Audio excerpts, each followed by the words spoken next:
সুপ্রিয় সবজি চাষি ভাই বোনেরা, আসসালামু আলাইকুম। বিশেষ করে যারা সবজি চাষ করে থাকেন তাদের একটা কমন সমস্যা নিয়ে আলোচনা করব। সেটা হলো কুমড়া জাতীয় ফসলে সাদামাছির আক্রমণ। আর কুমড়া জাতীয় ফসলের সাদামাছিটা যদি আপনারা সঠিকভাবে নিয়ন্ত্রণ করতে না পারেন, তাহলে কুমড়া জাতীয় ফসলে বিশেষ করে আপনার মোজাইক ভাইরাস বা লিফ কার্ল ভাইরাস অনেক সময় অনেক ভাইরাসে আক্রান্ত হয়। কিন্তু এই ভাইরাসগুলোর কিন্তু আক্রমণের শুরুটাই হয় কিন্তু আপনার হলো শোষক পোকা দ্বারা। আর শোষক পোকাটা আমরা কিভাবে বুঝবো? সেটা হলো সাদামাছি। এটাই হলো বাহক পোকা, মানে একটা রোগাক্রান্ত গাছ থেকে সুস্থ গাছে আসার পরে আপনার ওই রোগটা এই গাছে ছড়ায় দেয়, যার কারণে এটা হলো বাহক পোকা বলা হয়, মানে রোগটা বহন করে নিয়ে যায়। আর এটা একদম সহজ উপায়ে, আপনারা এই ট্রিকটা জানেন না বা আপনারা এই বুদ্ধিটা কাজে লাগান, একদম সিম্পল সহজ উপায়ে আপনারা সাদামাছিটা নিয়ন্ত্রণ করতে পারবেন। আপনারা একবার ব্যবহার করে দেখবেন যে আমার কথাটা মিলে কিনা। আমি আপনাদের দেখাই, একটু ক্যামেরা একটু আগায় নিয়ে আসো তো মামা। এই যে সাদামাছিগুলো রয়েছে, আপনি এই সাদামাছিগুলো কিভাবে নিয়ন্ত্রণ করবেন? একদম সিম্পল। আপনি দোকানে যাবেন, দোকানে গিয়ে যারা বালাইনাশক বিক্রি করেন, মানে সরকার নির্ধারিত লাইসেন্সকৃত যে দোকানগুলো রয়েছে, সেই দোকানে গিয়ে আপনি দোকানদারের কাছে নাম ধরে চায় নেবেন অ্যাসিটামিপ্রিড গ্রুপের কীটনাশক।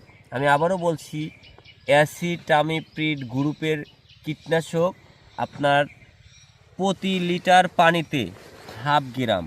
আমি আবারও বলছি, অ্যাসিটামিপ্রিড গ্রুপের কীটনাশক প্রতি লিটার পানিতে 1/2 গ্রাম।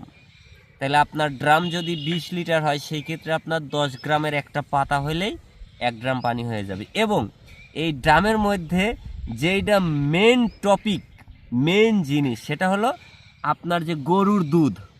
হ্যাঁ, আপনি হয়তো নেগেটিভ ভাবতে পারেন, অ্যাজ ইউর উইশ, আপনার যা খুশি সেটা ভাবতে পারেন, কিন্তু আপনি পরীক্ষা করে দেখতে পারেন। এই 20 লিটার পানির মধ্যে যদি আপনি 1 লিটার গাভীর দুধ মিক্সার করে দিয়ে ওই অ্যাসিটামিপ্রিড গ্রুপের কীটনাশকটা মিক্সার করে দিয়ে এই গাছটা সুন্দর করে আপনি স্প্রে করেন, 5 মিনিটের মধ্যে সমস্ত পোকা গাছ থেকে মারা যাবে। আপনি এত সহজে, এত সুন্দর উপায়ে আপনি আর এই সাদামাছিটা নিয়ন্ত্রণ করতে পারবেন না। আমার কথাটা আপনারা মিলাই নেবেন।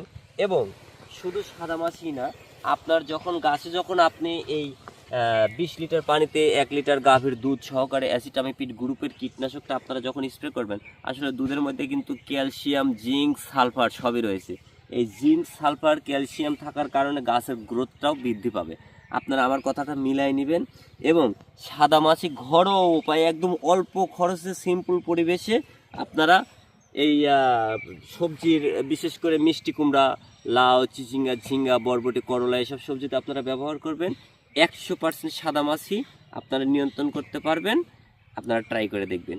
আরও যদি কৃষি বিষয়ে আপনাদের কোনো প্রশ্ন থেকে থাকে, আপনারা দয়া করে কমেন্টের মাধ্যমে জানাবেন। সুস্থ থাকবেন, ভালো থাকবেন। আসসালামু আলাইকুম, আল্লাহ হাফিজ।